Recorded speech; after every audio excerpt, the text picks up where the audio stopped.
Hello guys, আজকে অনুষ্ঠান ছিল মামাতো বোনের বিয়ের অনুষ্ঠান। শুক্রবার থাকায় তাই জুমার নামাজ পড়ি চলে গেলাম Banashree garden city committee centre বা পার্টি সেন্টার বলা যায়। সেখানে দুটি অনুষ্ঠান হচ্ছিল, এক পাশে জন্মদিনের, অন্য পাশে বিয়ের। তো বিয়ের অনুষ্ঠানটাই ছিল আমার মামাতো বোন হয়, তো ওর বিয়ে খুব অল্প পরিসরে অনুষ্ঠানটা করেছে। তো সেখানে যে আমার মামা ইউনুস মল্লিক উনিও ছিলেন, তারপরে শানু মামা, তারপরে অনেক গ্রামের মামাতো ভাই যাদের সাথে অনেক দিন দেখা হয় না, পরিচয় মানে কথাবার্তা হয় না, তাদেরকেও সেখানে দেখতে পেলাম।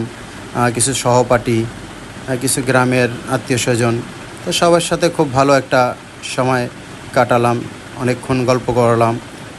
খাবার দিতে খুব দেরি হচ্ছিল, তাই অনেকে একটু বিরক্ত ফিল করছিল, কারণ অনেকের ডায়াবেটিস।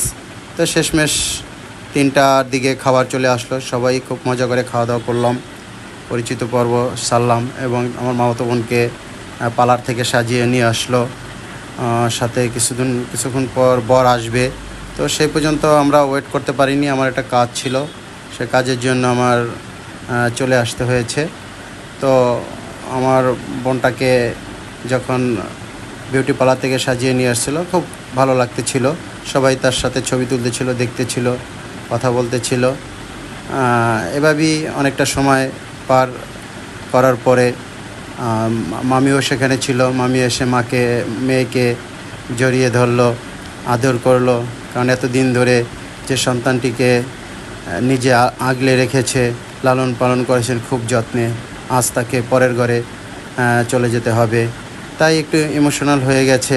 ইমোশনাল হয়ে মেয়েকে বুকে জড়িয়ে চুমু খাচ্ছে এবং অনেক কিছু বুঝিয়ে বলছে, মা মেয়ে খুনসুটি যেটা বলে। তো এটাই হয়, মানুষের জীবনটাই এরকম। বিশেষ করে মেয়েদের, যাদের মেয়ে আছে, তারা অবশ্যই আগে থেকে প্রস্তুতি নেওয়া উচিত যে সারা জীবন সে আমাদের ঘরে থাকবে না, একসময় চলে যাবে তার আপন ঠিকানায়। কারণ একটি মেয়ের স্বামীর বাড়ি হলো তার আপন ঠিকানা, সেখানে আজ হোক কাল হোক যেতেই হবে। এই যে মা এখন জড়িয়ে ধরে মেয়েকে কথা বলছে, কত আদরের মেয়ে আজ হয়ে যাবে অন্যের, চলে যাবে কত দূরে। এটাই জীবন, এটাই সমাজ, এটাই ধর্ম, এটাই আমাদের রীতিনীতির সামাজিকতা। এর বাইরে কোনো কিছুই না, যা সেই আমাদের আরও পূর্বপুরুষ থেকে চলে আসছে, সেই নিয়মই মানতে হবে এবং সেই নিয়মের জন্যই আমরা সবসময় প্রস্তুত থাকবো ইনশাআল্লাহ। যাদের ঘরে মেয়ে আছে তাদের জন্য